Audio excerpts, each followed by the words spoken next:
제가 그래도 정신과 의사로 살았는데 아빠는 공감을 너무 못한다라든가 그러니까 저는 긍정적인 생각으로 살고 있다고 생각했는데 아빠가 이게 입 밖으로 내는 단어들은 되게 부정적이고 좀 독설적이다. 듣는 사람한테 거슬린다. 근데 밖에서 누가 아빠한테 그렇게 대놓고 얘기하겠느냐. 우리니까 이렇게 얘기해준다. 고마운 거다. 입에 좋은 약이 쓰다고 굉장히 쓰더라고요. 곰곰이 생각을 해보니까 맞는 것 같아요. 아, 이게 내가 뭔가 바뀌어야 될 게 있는 게 아닌가? 이런 게 이제 소위 말하는 꼰대의 모습 아닐까? 아, 그래서 이렇게 되면 큰일 나겠구나. 예. 그때부터 사실은 굉장히 많은 노력을 했죠. 애들한테 더 얘기해봐라. 문제는 다 얘기해라, 솔직하게. 새해가 되면요, 많은 사람들이 계획을 세우고 또 결심을 합니다. 사실 이런 계획, 결심, 이건 다 결국 변할 수 있다는 그 전제가 있기 때문에 가능한 거잖아요. 그렇다면 정말 사람은 변할 수 있는가? 10만 명이 넘는 환자들을 만나고 4천 명의 의대생들을 교육하면서 이 질문에 답을 찾기 위해 40년 넘게 우리 인간의 마음이라는 이 미지의 영역을 탐험해 오신 분이 있습니다. 흔들림 없이 나아가는 삶의 태도, 이 책의 저자이시자 국내 ADHD 최고 권위자시죠.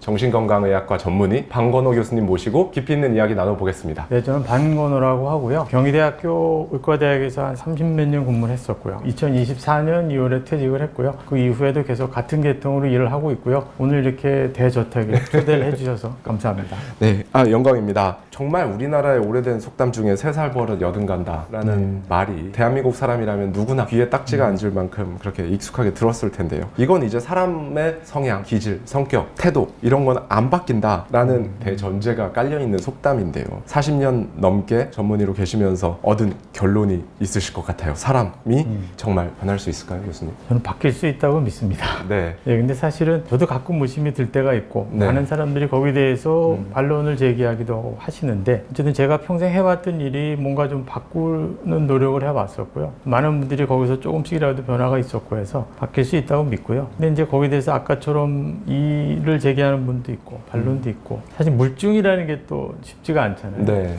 그래서 그런 분들에게 바뀔 수 있다는 그런 근거들을 좀 제시하기 위해서 좀 책을 쓰게 됐습니다. 네. 교수님께서 고등학교 시절까지 이제 지각하는 버릇을 절대 못 고쳤다고 하셨어요. 놀랍게도 인턴 생활을 하면서 아침형 인간이 되셨다고요. 이 변화는 어떻게 설명할 수 있을까요? 아마 큰 차이는 학생 시절에는 제가 도움을 받는 입장에서 계속 생활을 했던 거고 이제 인턴으로 딱 발령을 받고 근무를 시작을 하는데 제가 입장이 전혀 달라진 거라는 생각을 하게 됐고요. 네. 다른 분들한테 이제 서비스를 제공하는 그런 입장이 됐고 또 하나는 이제 월급을 받기 시작한 거니까 그런 바뀐 요인을 단어로 표현하자면 제가 책에도 쓰긴 했는데 어떤 메타 인지라는 개념이 그때 작용한 거 아닌가 싶습니다. 그때는 물론 몰랐지만 이제 인턴이나 레지던트 하면서 환자들한테 면담다고 해야 되는데 그런 태도가 바뀐 것들이 결국은 그 전에 실패했던 것들을 토대로 뭔가 개선책을 찾아낸 거죠. 구체적으로 말하면 메타 인지적 조절이라고 할 수가 있습니다. 메타 인지적 조절. 네. 네. 내가 메타 인지적 조절을 해서 다른 사람으로 바뀌겠다 이런 건 아니었겠죠. 근데 네. 어쨌든 상황이 바뀌면서 내가 어떻게 태도를 취하고 어떤 변화를 일으켜야 될 건지 이제 그게 지금 책을 쓰면서 생각해 보면 이제 그런 것들이 쉬프트라는 개념으로 볼 수 있을 것 같습니다. 네. 학생 때는 하기 싫은 그런 생각들이 많았고 근데 이제 인턴 시작하면서부터는 사실은 그걸 또 괴로워하는 친구들도 있었지만 저는 굉장히 즐거웠다고 생각을 하거든요. 낮 시간 동안의 생활이 굉장히 열정적으로 살았다고 그럴까요? 그래서 밤에 잠도 잘 잤던 것 같고요. 아침에 눈 뜨는 게 그렇게 힘들진 않았던 것 같고요. 그런 차이가 분명히 있는 것 같습니다. 교수님 책에 정말 좋은 문장들이 많은데 저는 이 문장이 제일 기억에 남습니다. 사람은 바뀔 수 있다. 바뀌지 않는 이유는 바꾸지 않기 때문이다. 이 문장에 대해서 어떤 의미를 담아 쓰셨는지 좀 여쭙고 싶습니다. 바꾸고 안 바꾸고를 사실 외부에서 결정하기 참 어려운 것 같거든요. 네. 본인의 어떤 마음에서 그런 동기가 일어나느냐 아니냐인데 하와이 대저택에서 갖고 있는 그런 모토 중에 뭐 마인드셋이라는 게 있지 않습니까? 또 캐롤 드웨기라는 분이 그런 주장을 하셨고 그래서 결국은 우리가 갖고 있는 마음을 그냥 간단하게 생각하면 수동적으로 살아갈 것인지 아니면 점점 이렇게 개선해 가면서 성장할 것인지 그러니까 뭐 고착형 마인드셋하고 성장형 마인드셋인데 근데 그 마음을 본인이 결정하는 거죠, 사실은. 네. 고착형으로 계속 남아있고자 하는 사람도 있고 또 성장형으로 가고자 하는 분들도 있고 본인이 결정하는 거죠. 그래서 아까 그 무엇이든 바꿀 수 있냐고 했는데 뭐 한계는 있겠지만 결국은 본인의 마음 상태를 어느 쪽으로 세팅을 하느냐에 따라서 굉장히 달라질 거라고 생각합니다. 많은 분들이 좀 변하고 싶어 하시거든요. 지금보다 더 나은 삶을 다 원하세요. 물론 정말 그렇지 않으신 분도 있습니다. 그냥 난 지금이 좋고 이런 분도 계시지만 많은 분들은 더 잘 살고 싶어 하시거든요. 그러려면 시작을 해야 되는데 사실 이 시작이 가장 어렵죠. 교수님 보시기에는 정말 시작이 반이다 이 말에 동의하시나요? 이 고민을 좀 많이 했죠. 왜냐하면 네. 이게 제가 이렇게 말로 하는 거는 말하고 나면 다 없어지지만 이 네. 책을 쓰면서 이 말을 쓸까 말까 고민을 많이 했거든요. 이게 사실은 이 말이 도대체 근거가 있는 건지 출처를 좀 찾아보게 됐는데 의외로 이제 우리나라 속담이긴 하지만 뭐 외국에도 그런 비슷한 표현이 있더라고요. 아주 한 2000 몇백 년 전에 이제 아리스토텔레스라는 철학자가 했던 어록을 그 아들이 다 이렇게 정리를 했더라고요. 그래서 어록에 보면 이제 그 당시에 그리스 말이겠지만 네. 그 영어로 옮기면은 뭐 웰비건에서 하프던이라 그래서 우리 말이랑 거의 똑같은 것 같아요. 시작하면 반. 근데 이제 우리 집사람 얘기는 시작하면 반 이상이다 그렇게 얘기해요. 시작을 안 하니까 문제지. 시작만 하면 반 이상 진행이 된 거다라고 생각을 하는데 네. 근데 이게 아리스토텔레스면 벌써 2000 몇백 년인데 아직도 이게 인용되는 거 봐서는 뭐 동서양 막론하고 맞는 말 아닐까요? 분명히 틀렸으면 이제 지식인들에 의해서건 사실은 아니다. 뭐 이렇게 해서 그 명제가 깨졌을 텐데 이게 이어져 내려오고 있다는 건 교수님 말씀에 공감이 됩니다. 우리가 이제 보통 인간의 성장, 발달 딱히 구분하지 않고 이렇게 사용을 하는데 교수님께서는 이 성장과 발달은 이 두 개 개념의 차이를 명확하게 구분할 필요가 있다라고 말씀을 해주셨었어요. 구체적으로 성장, 발달 두 개념이 어떻게 다르고 또 어떤 의미를 좀 가지고 있을까요? 간단하게 생각하면 성장은 굉장히 물리적이고 어떤 신체적인 거라고 생각을 하고요. 발달은 물론 이제 신체적인 것도 필요하지만 어떤 정신적인 거 그리고 질적인 거. 그러니까 이제 성장이라는 거는 예를 들면 우리나라 그 신장, 키에 관심이 많잖아요. 네. 키를 보면 대개 한 사춘기 끝나고 한 18, 19 이때 되면 이제 우리 평생 살아가는 키가 되죠, 대개. 그 뒤에는 아무리 노력을 하고 아무리 좋은 무슨 영양제를 쓴다고 해도 키는 크지 않습니다. 거기까지가 제가 생각할 때는 성장이라는 개념이고요. 발달은 키는 물론 크지 않겠지만 그 사람이 가지고 있는 여러 가지 내적인 부분이라든가 신체적인 부분에 변화가 일어나죠. 예를 들면 체중 같은 경우인데요. 어떤 분들은 관리를 잘해서 계속 뭐 50kg 정도 유지하고 어떤 분들은 100kg 넘기도 하고 그거는 성장이라고 볼 수는 없고 잘못된 발달이겠지만 이제 그런 신체적인 부분도 발달이고 특히 정신적인 질적인 부분은 굉장히 달라집니다. 그리고 제가 책에 쓰긴 했는데 아마 요즘에 많은 분들이 인용하시거든요. 그 하버드 그란트 연구라는 연구가 있지 않습니까? 한 80년 이상 지금 지속되고 있는데 거기서 찾아낸 여러 가지 중에 제가 제일 주목하는 거는 75세 이후에 뭔가 정신적인 발달을 해낸다는 거죠. 그거는 성장이라기보다는 발달이라고 저는 생각합니다. 그전에는 사실은 40, 50 지나면서 뇌의 변화는 없을 거라고 생각을 했고 퇴화만 있을 거라고 생각했는데 새로운 신경세포들이 재생된다는 것들이 이제 과학적으로 증명된 게 불과 한 20년도 채 되지는 않거든요. 그래서 뇌 신경세포가 변할 수 있다는 얘기는 발달이 계속된다는 거죠. 나이를 먹어도. 책에서 교수님께서 변화라는 단어 대신 더 객관적이고 근거를 토대로 하는 변화라는 의미로 시프트라는 단어를 사용을 하셨어요. 그렇다면 이 시프트는 정확히 어떤 의미가 있는지 설명을 좀 부탁드리겠습니다. 왜 그 용어를 굳이 강조하고 싶어졌냐 하면 이게 결국은 어떤 변화를 일으키는 거잖아요. 변화를 일으키는 건데 이게 시프트라는 거하고 우리가 흔히 변화를 의미하는 단어로 리셋이란 말을 요새 많이 쓰지 않습니까? 뭔가 변한다 그러면 아주 작은 변화도 있을 것이고 어마어마한 변화도 있을 것이고 뭐 우리나라의 막 정치 변하듯이 변하는 것도 있는데 그러니까 제가 여기서 강조하고자 하는 거는 흔히 이제 저희가 정신과 의사들이 쓰는 말 중에 here and now가 있거든요. 우리가 이제 지금 새해 항상 이렇게 계획을 세우잖아요. 그러니까 새해는 항상 뭔가 새 사람이 될 것 같고 그렇지만 그렇게 안 되죠. 제가 생각하는 시프트는 here and now입니다. 리셋이 아니고 그러니까 우리 흔히 리셋 그럼 처음부터 다시 이렇게 모든 걸 시작하잖아요. 근데 그런 변화는 사실은 달성하기가 너무 어렵고 그러니까 제가 생각하는 거는 지금 눈앞에 당장 필요한 것들 그거부터 시작하는 게 우리한테 궁극적으로 더 큰 변화를 가져올 수 있다 그런 의미에서 시프트라는 걸 생각하는 거고요. 이 시프트라는 단어가 사실 이렇게 거창한 단어가 아닌 게 컴퓨터 자판에 보면 시프트가 양쪽에 있거든요. 거거든요. 그렇죠. 네. 그러니까 여러분이 매일 쉬프트를 두드리면서 뭔가를 쓰고 계시거든요. 우리가 쉬프트 한다는 건 그만큼 아주 우리한테 가까이 와 있는 것들이고 지금 당장 눈앞에 있는 거 시작해서 조금씩 바꾸면 굉장히 큰 변화를 일으킬 수 있을 겁니다.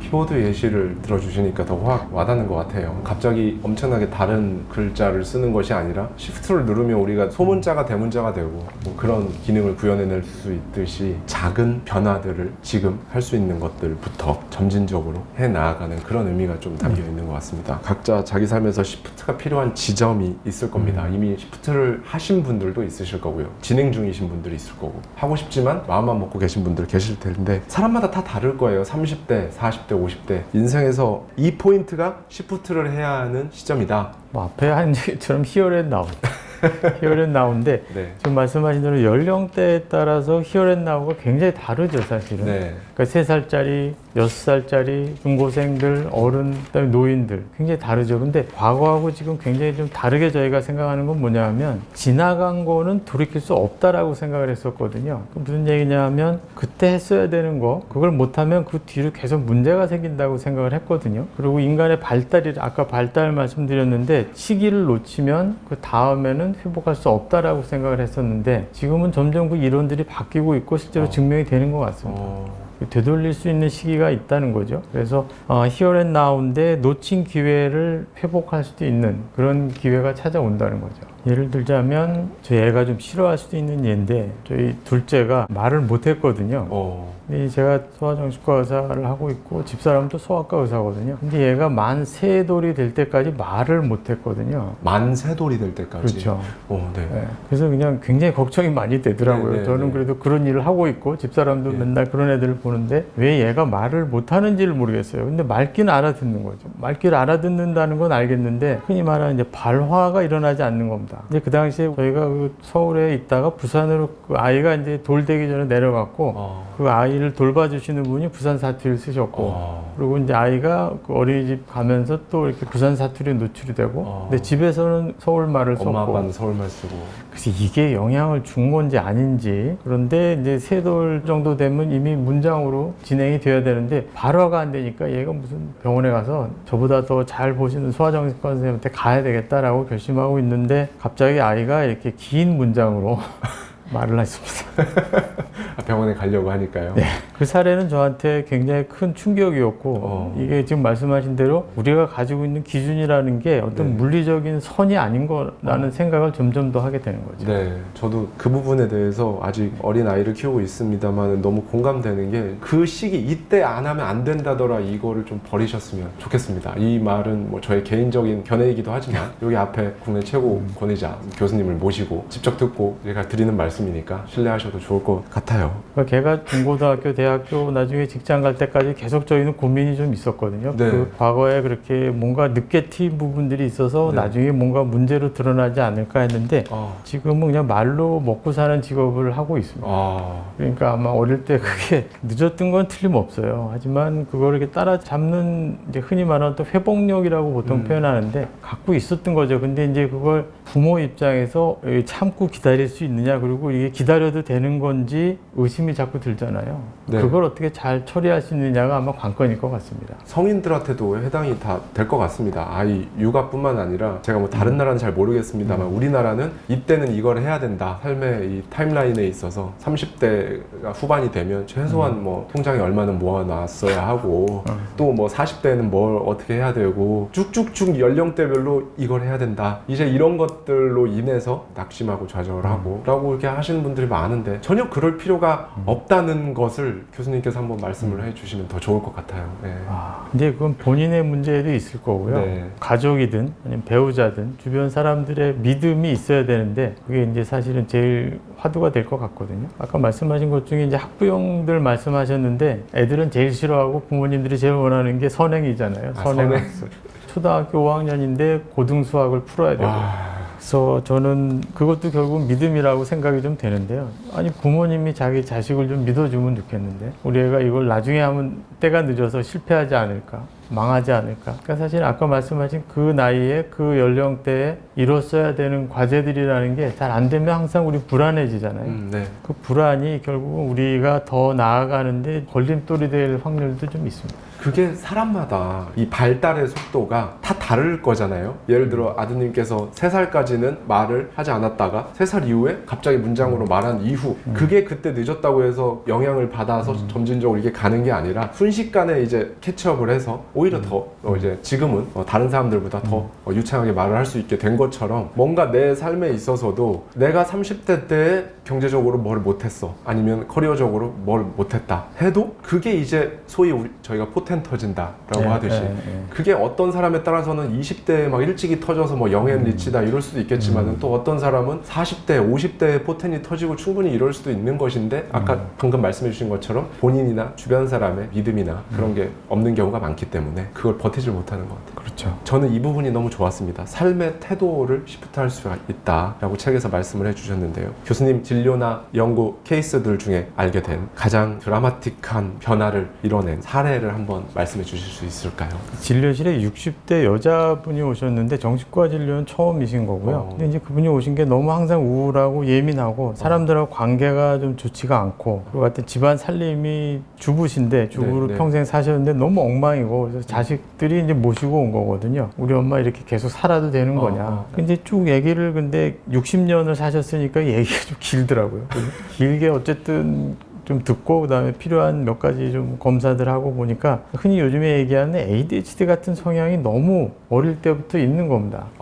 근데 이제 그 세대에는 ADHD 개념도 사실 없었고 그 진단을 하기도 어려웠을 것 같아요. 근데 평생 그러고 사셨는데 그러다 보니까 이제 본인의 문제에 대해서 항상 주변에서 얘기를 하실 거 아니에요. 당신은 왜 이러냐 도대체 뭐 그리고 뭔가 되는 일도 없고 실패도 많이 하셨고 그래서 저도 사실은 긴가민가한 거죠. 나이 60에 ADHD 진단 붙여도 되는 건지. 근데 어쨌든 그분은 꾸준히 치료를 하셨고 치료하시면서 한 약물 치료를 좀 했는데요. 나이가 드셔서 걱정했는데 치료하고 한 2번째쯤 오셨을 때 하는 얘기가 아니 내가 이렇게 아침에 일어났는데 머리가 너무 맑아서 깜짝 놀랐다는 거죠. 그래서 그 전까지는 일어나면 항상 머리가 뿌옇고 머리가 띵하고 그래서 근데 남들도 다 그럴 거라고 생각을 하셨다는 거죠.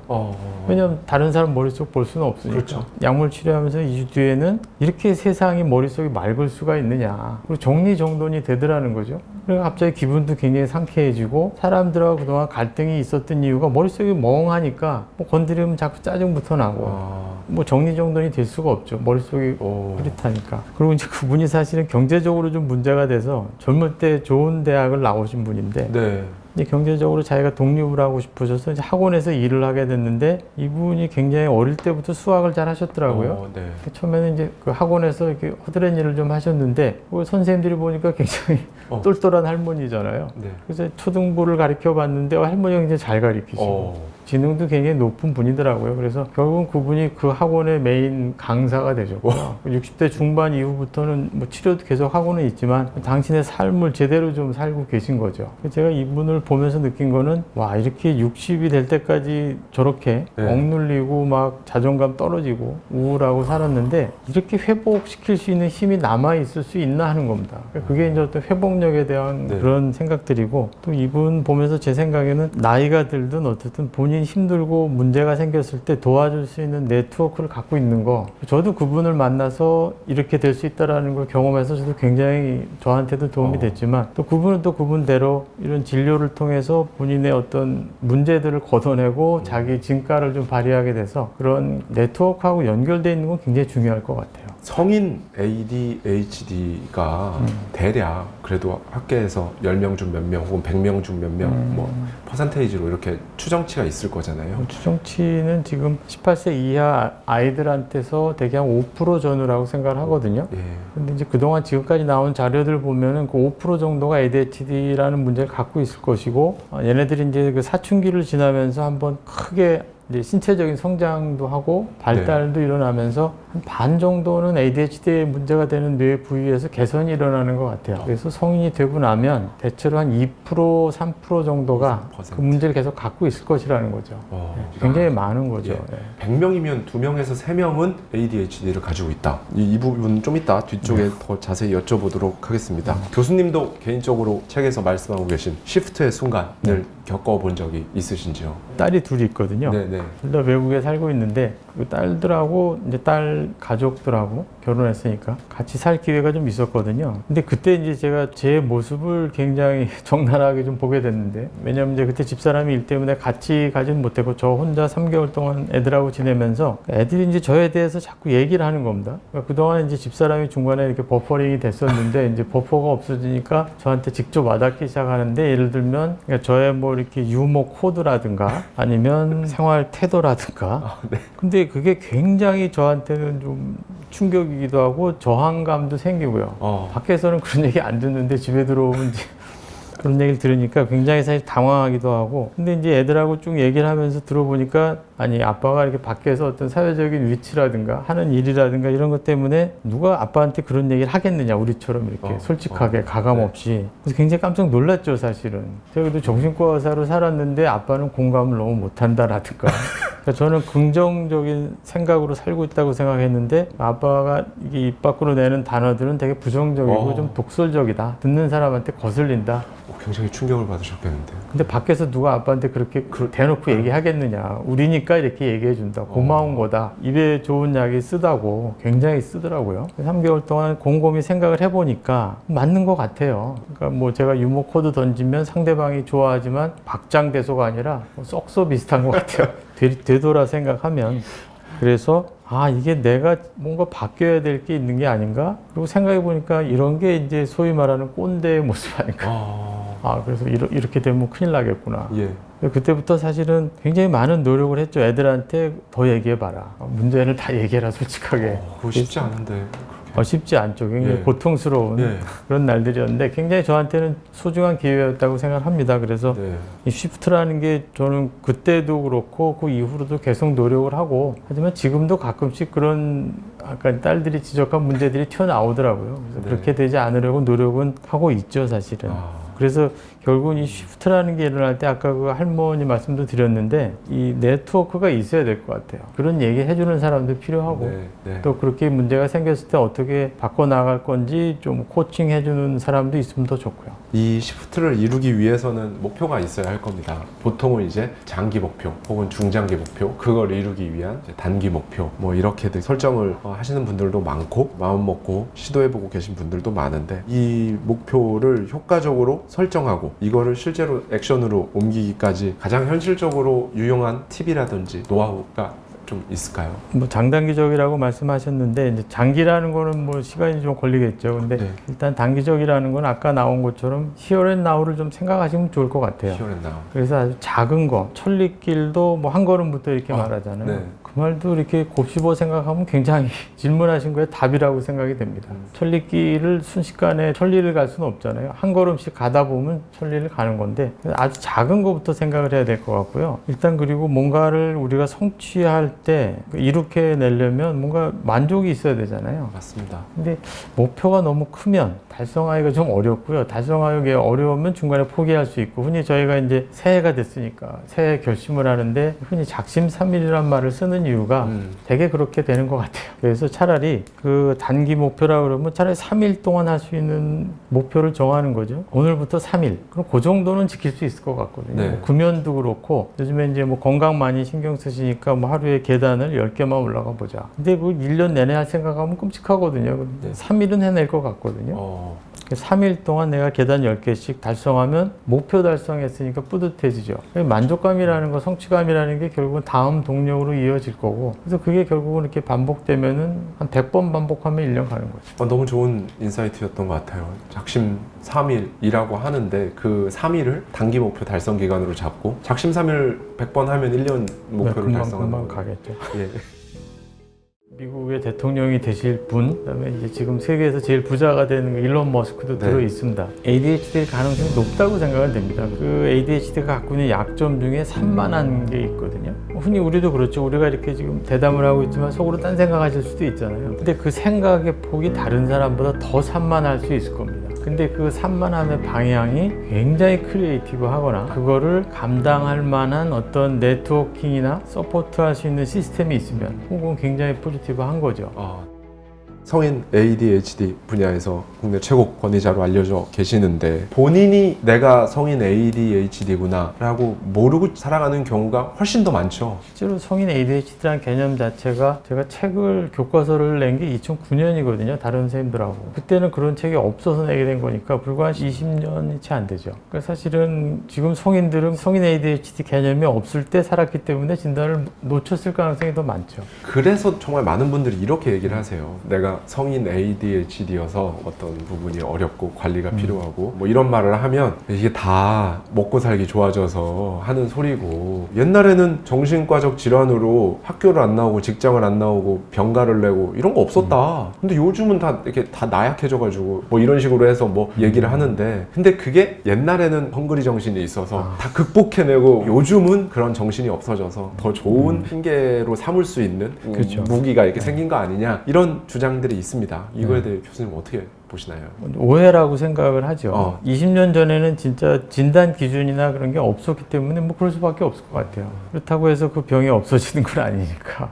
네. 그래서 그런 오해들은 사실은 그거 외에도 좀 있습니다. ADHD에 네. 대해서. 그런 것들은 많이 개선이 좀 돼야 될 거라고 생각을 하거든요. 성인 그리고 소아 ADHD가 결정적으로 어떤 차이점이 있나요? 근데 이제 원래는 성인한테 나타나는 그 ADHD하고 소아한테 나타나는 ADHD가 다른 건 아니거든요. 그러니까 이제 당뇨병 같은 경우는 이제 성인이 돼서 발병하는 성인형 당뇨가 있고 또 소아들한테만 따로 나오는 소아형 당뇨가 있고 전혀 다른데, ADHD는 어릴 때부터 그냥 시작이 돼서 아까 말씀드린 대로 쭉 성인기까지 가는 거거든요. ADHD 병 자체에 차이가 있는 건 아닙니다. 그런데 차이가 있다면 그 드러나는 방식이 좀 다른 거죠. 그리고 또 하나, 아이들하고 어른들하고 가장 큰 차이는 관리해주는 사람이 있느냐 없느냐, 그런 차이가 분명히 있는 겁니다. 그렇네요. 그러니까 어차피 아이들은 병원에 올 때 부모님이나 뭐 할아버지나 또 선생님들이 권고해서 오시죠. 그러니까 문제가 있더라도 도와주고 지지해주고 개선해주는 사람들이 분명히 있거든요. 근데 성인은 그게 없습니다. 그래서 더 문제가 되죠, 사실은. 성인 ADHD 환자분들이 일상생활에서 겪는 가장 많은 어려움이라면 어떤 것들이 있을까요? 아마 개인의 어떤 특성, 기질 그런 거에 따라 다를 것이고 또 상황에 따라서 달라지는데, 분명한 거는 가정이나 직장이나 아니면 뭐 결혼 생활이라든가 그 여가 생활이라든가 이런 데서 분명히 문제가 일어나는 건 틀림없죠. 일단 가장 흔히 생각할 수 있는 거는 이제 뭐 진단명 자체가 주의력 결핍장애 이런 것처럼 주의력의 문제죠. 예전에 이제 다른 저희 초대석 영상에서 ADHD 이야기를 한 적이 있었는데, 거기에 댓글이 달리고 좋아요가 엄청 많고 거기에 댓글에 대댓글로 주르륵 달렸던 게, 내가 성인 ADHD라 영상 끝까지 못 보겠다, 영상 끝까지 못 보겠는 1인 여기 있다 하니까 나도 해가지고 막 엄청나게 이렇게 달렸었거든요. 그런 게 진짜로 성인 ADHD, 예를 들어 20분짜리 영상을 이거 너무 길어서 볼 수가 없다. 근데 그런 비슷한 얘기인데 아마 30대 초반인 분이 이제 약물 치료도 하고 쭉 치료가 한 6개월 지난 다음에 와서 하는 얘기가, 자기가 처음부터 끝까지 읽은 책이 딱 한 권 있다는 거죠. 제가 성인 ADHD 책을 한 권 썼는데 그 책. 자기가 그냥 그런 사람인 줄 알고 사는 거죠. 학교 다닐 때 계속. 그래서 손해를 많이 봤죠, 사실은. 그래서 ADHD라는 문제가 진단을 제대로 받지 않고 성인이 그냥 됐을 때 그 사람이 받던 손해를 사실 경제적으로 추산하면 엄청나죠. 능력이 있는데 뭐 학업을 제대로 못했다든가, 또 우리나라 또 이제 그것 때문에 또 이제 취업하는데 또 지장이 생기고 하니까 그런 손해들을 엄청 많이 겪죠. 성인 ADHD는 뭐 인간관계를 제대로 이렇게 원만하게 하지 못할 거다. 뭐 한 가지 일을 뭐 이렇게 시켜도 막 잘 못하고 뭐 자꾸 부서 이동 시켜달라고 한다거나 뭐 이직한다고 한다거나 이럴 거다라는 이런 고정관념들이 있는데, 실제로 그런가요? 이 진단을 받고 관리하는 사람과 그렇지 못하고 그냥 사는 사람들, 진짜 그런 성들을 보인다든지 그런 차이는 있을 것 같고요. 또 본인들의 어떤 능력이라든가 아니면 개인 성향이나 뭐 이런 것도 차이는 있겠지만, 일반적으로 그런 일이 생기는 게 이제 환자분들이 흔히 하는 얘기는 이제 일머리가 떨어진다는 거하고 눈치가 없다는 거. 눈치라는 거는 어떻게 보면 이제 흔히 모르게 같이 점심 때 우르륵 나가서 점심 먹는데 이제 빨리 먹고 들어가서 쉬고 싶은 사람도 있고 뭐 잡무 처리할 사람도 있고 한데, 그래서 이제 빨리 나오는 음식을 되게 시키잖아요. 근데 이제 거기서 한 20분 뭐 이렇게 걸리는 거, 사장님이 이거 시간 좀 걸리는데 그러면 딱 그거 먹고 싶은데요. 딴 사람들 다 이렇게 들어가려고 그러는데 들썩거리고 있는데 이제 혼자 그때 먹기 시작하고. 눈치라는 게 혹시 또 설명하실 수 있어요? 다른 사람들의 의도나 의중을 말하지 않아도 어떤 행동이나 표정이나 상황에서 유추해내가지고 미리 파악하는 게 눈치가 아닐까. 정확하시네요. 예, 아, 맞나요? 예, 맞습니다. 예. 근데 그걸 그냥 한 단어로 이렇게 바꾸면 주의력 결핍입니다. 아, 그러니까 지금 말씀하신 게 표정, 행동, 막 들썩거리고 이제 빨리 들어가야 되는데 네. 그 느낌, 그걸 모르는 거죠, 사실은. 우리가 주의력이라는 게 어떤 아까 말씀하신 쇼츠를 20분 동안 보는 거, 공식을 이렇게 암기해서 뭐 문제를 푸는 거, 그것도 주의력입니다, 사실은. 근데 지금 얘기하신 그런 거는 어떤 사회생활에 필요한 주의력이죠. 누가 뭐 그걸 일일이 야 지금 들어가서 잡무 처리도 해야 되고 낮잠도 좀 자야 되고 담배도 한 대 피워야 되고 이거 얘기 안 해도 다 알잖아요, 사실은. 근데 그게 주의를 기울이지 않고 있으면 저 사람들이 왜 저렇게 들썩거리고 나한테 눈치를 자꾸 이렇게 알 수 없는 거죠. 네. 그래서 그 주의력 결핍이라는 거는 굉장히 본인한테도 그렇고 주변 사람들한테도 그렇고 관계 형성을 어렵게 만들겠죠. 종종 ADHD가 우울증이나 불안장애와 연관성이 있다는 그런 네. 이제 이야기도 있거든요. 이제 보통 ADHD 가지고 있는 분들이 내가 ADHD 때문에 우울증까지 불안장애 또는 공황 그쪽에 취약하다 이렇게 생각하시기도 하고 이게 실제로 그런가요, 교수님? 그렇죠. 그건 굉장히 중요할 것 같습니다, 사실은. 아. 근데 이제 진단을 받고 치료하고 있는 사람하고는 차이는 있을 것 같거든요. 네. 근데 이제 아까 말씀하신 것처럼 이제 아직까지 그게 개념 자체는 많이 알려졌지만 진단을 정확하게 받은 분들이 많지 않아서 네. 모르고 지내는 거죠. 맞아요. 그럼 모르고 지내다 보면 아까 이제 그렇죠. 왜 직장에서 나를 다 싫어하는지. 나는 열심히 사는데 결국 이제 그것 때문에 관계도 그렇고 그다음에 본인이 의도하지 않은 실수를 사실 많이 하게 될 가능성이 있죠. 보고서 썼는데 뭔가 뒷장 빠지고 뭐 중요한 자료 빼먹고 이러다 보면 자기는 의도적인 건 전혀 아니고 열심히 밤새서 썼는데 그렇게 결과가 나오니까 본인에 대해서 좌절감도 생기고 실망하고 그러니까 그런 감정들이 자꾸 쌓여서 결국은 지금 얘기하신 것처럼 뭐 우울감도 그렇고 또 반감도 자꾸 생깁니다. 나는 열심히 사는데 왜 나를 이렇게 자꾸 비난하고 하는지 네. 그래서 이제 성격적으로도 좀 그렇고 또 그걸 또 스스로 극복해 보기 위해서 자꾸 이제 여러 가지를 찾는데 그 중에 흔히 이제 술을 먹게 되는 경우도 있고. 예. 근데 이 술이라는 건 이렇게 사회적인 관계를 형성하는 데는 참 좋은 도구가 되지만 네. 흔히 이제 이런 분들이 혼술하면서 이제 결국은 취하게 되고 해서 이게 ADHD가 문제인지 아니면 그런 것들이 있으니까 이렇게 되는 건지 그 앞뒤 관계를 구분하기가 참 어려워서 그래서 사실은 정확하게 진단을 밟는 절차가 필요하다고 생각이 됩니다. 교수님 말씀 들으면서 갑자기 궁금해진 게 일단은 내가 ADHD인가? 이거를 좀 생각해 보기가 힘들어요. 뭐 예를 들어서 내가 이게 우울증인가? 뭐 이런 생각은 좀 해볼 수는 있는데 내가 이게 ADHD인가? 뭐 이렇게 생각해 보기는 좀 힘들어서 일상에서 내가 어떤 모습을 보인다면 한 번쯤은 뭐 ADHD 자가 진단을 해본다든지 최소한 집에서라도 어떤 게 있을까요? 그러면 인터넷에 지금이라도 치면은 이제 네. 자가 척도라는 게 몇 개 떠 있거든요. 네. 거기서 해당하는 것들 한번 찾아보셔도 되는데 생각보다 행동이 앞서는 거죠. 예, 생각보다 행동이 네. 앞선다. 이 행동이라는 거는 몸으로 이렇게 나가는 것도 있습니다. 그래서 감정이 쉽게 격해져서 상대방한테 물리적으로 뭐 그런 경우도 있고 사실은 ADHD가 제일 많이 하는 문제가 되는 행동은 말이거든요. 소위 그건가요? 뇌를 거치지 않고 여기서 그냥 바로 나간다 뭐 이런 그렇죠. 건가요? 예, 저도 지금 말을 계속 하고 있잖아요. 예. 근데 머릿속에서 아주 짧지만 분명히 생각하고 내뱉는 거죠. 근데 이제 그 생각을 거치지 않고 나가는 말들, 대개는 상처가 되는 말들이죠. 그 이제 ADHD가 있는 분들이 사실 가정생활에 문제가 생기는 이유 중에 그런 것들이죠. 그러니까 자기 배우자한테 그런 얘기도 하고 특히 자기 애들한테도 뭐 예를 들어서 애가 이제 그동안 공부를 열심히 하라 그러니까 열심히 해가지고 반에서 한 15등 하다가 2등, 3등 해갖고 왔는데 야, 그 1등 아니고는 소용없어. 우리나라 1등만 알아줘. 그러면 자식 입장에서는 그렇죠. 예.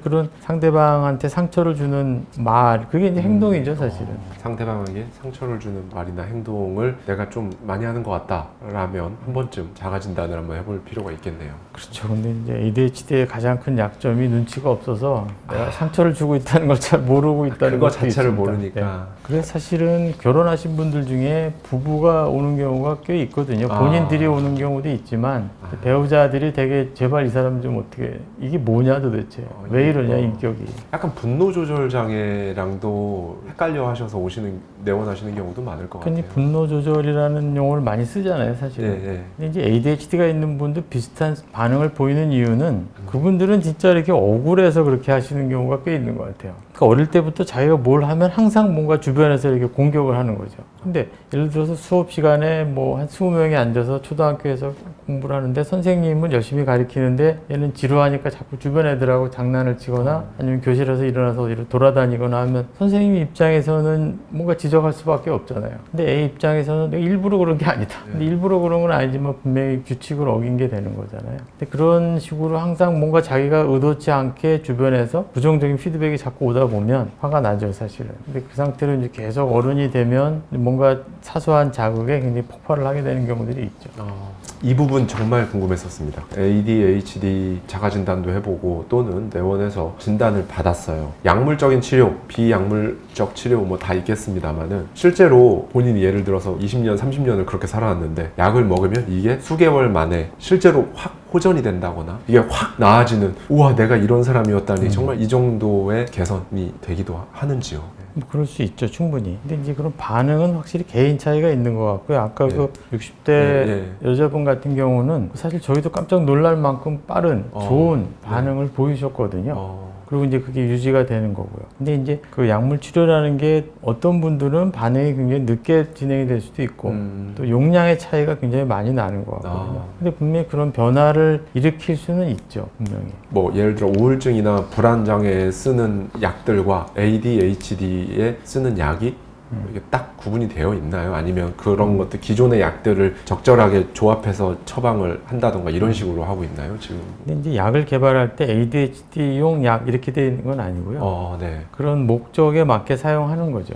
근데 이제 아무래도 이런 쪽으로 많이 사용하니까 ADHD에 특화된 어떤 그 중추신경 자극제라는 약제가 있고요. 그다음에 중추신경에 자극을 하지 않고 할 수 있는 비중추신경 자극제 크게 두 가지 약제를 쓰고 있고요. 근데 경우에 따라서는 아까 말씀하신 뭐 항우울제, 항불안제 이런 약들을 쓸 수 있는 게 ADHD가 아이들하고 어른하고 가장 큰 차이가 아까 말씀하신 어떤 공존되는 문제들이 있거든요. 그러니까 ADHD로 살면서 제대로 진단 치료가 안 됐을 때 살면서 이제 우울증도 겹치고 불안도 겹치고 그거에 맞게 또 같이 쓰게 되죠. 그래서 약이 조금 애들하고는 확실히 다르게 됩니다. 많은 분들이 여전히 이게 정신과 약을 먹는 것에 대해서 문턱이 있는 분들이 있어요. 심리적인 문턱이 있는 분들이 있어서 비약물적 치료 방법 중에서는 효과가 좋다거나 뭐 그런 게 있을까요? 근데 ADHD라는 것 자체가 뇌 기능에 문제가 있는 거라서 저는 약을 쓰는 거는 굉장히 중요하다고 생각하거든요. 근데 이제 약으로 다 해결될 수 없는 그런 것들, 거기 부족한 부분들을 이제 다른 방식으로 필요한 방법들을 적용하게 되죠.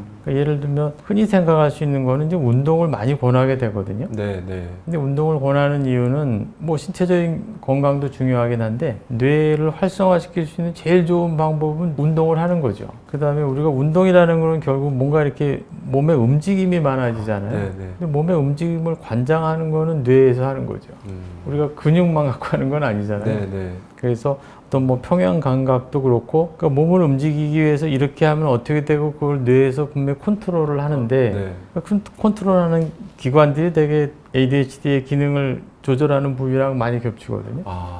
그래서 그러니까 약을 쓰면 물론 뇌 그 중추신경에 직접 작용하는 거고 운동을 통해서 본인의 그런 기능들을 개선할 수 있죠. 아까 이 ADHD가 결국에는 뇌 기능에 문제가 있는 것이다 라고 말씀을 해주셨는데 그럼 뇌라고 한다면은 중추신경이면 어느 부위가 정확히 좀 문제가 있는 건가요? 지금까지 이제 이렇게 그 뇌영상 검사에서 나온 얘기들은 중추신경이 다 그렇다는 게 아니고요. 그러니까 이런 얘기 하시면 막 또 오해를 하시니까. 근데 뇌 세포들이 뭐 15개 이상 있고 15개가 다 네트워크를 갖고 있기 때문에 거의 뭐 조 단위로 네트워크가 있거든요.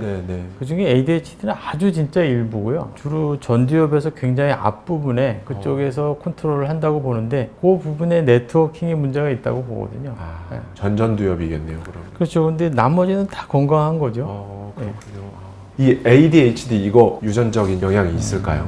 그 용어가 사실은 조금 어려운데 소인이 있다고 보는 겁니다. 말 그대로 영향이 분명히 있긴 있는데 그게 뭐 전체는 아니다. ADHD 유전자가 있다 이건 아닙니다. 흔히 우리가 이제 유전의 개념을 그냥 무조건 다 내려간다고 생각하는데 그건 아니고 그러니까 눈에 보이는 유전자를 찾아내는 경우도 있고요. 그다음에 소인이라는 거는 예를 들어서 우리 인간에서 가장 유전의 영향을 많이 받는 부분은 혹시 뭐라고 생각하십니까? 병이든 몸의 어떤 예, 다른 예. 기능이든 뭐든 흔히 뭐 IQ도 포함이 될 거고요. 탈모. 예, 탈모도 그 우성 열성 유전의 영향을 받는 건 사실인데요. 예. 근데 제일 많이 받는 건 키입니다. 아. 키는 뭐 부동이죠, 부동. 예. 예를 들어 쌍꺼풀도 열성, 우성이 있거든요. 예, 예. 쌍꺼풀 없는 게 우성입니다. 우성이라 그래서 더 좋다는 게 아니라 네. 더 확률이 높다는 얘기거든요. 네. 모발도 마찬가지인데 열성, 우성의 차이가 있는 거죠. 그리고 근데 여기서 얘기하는 소인은 더 쉽게 생각하면 가능성이 높다는 거죠.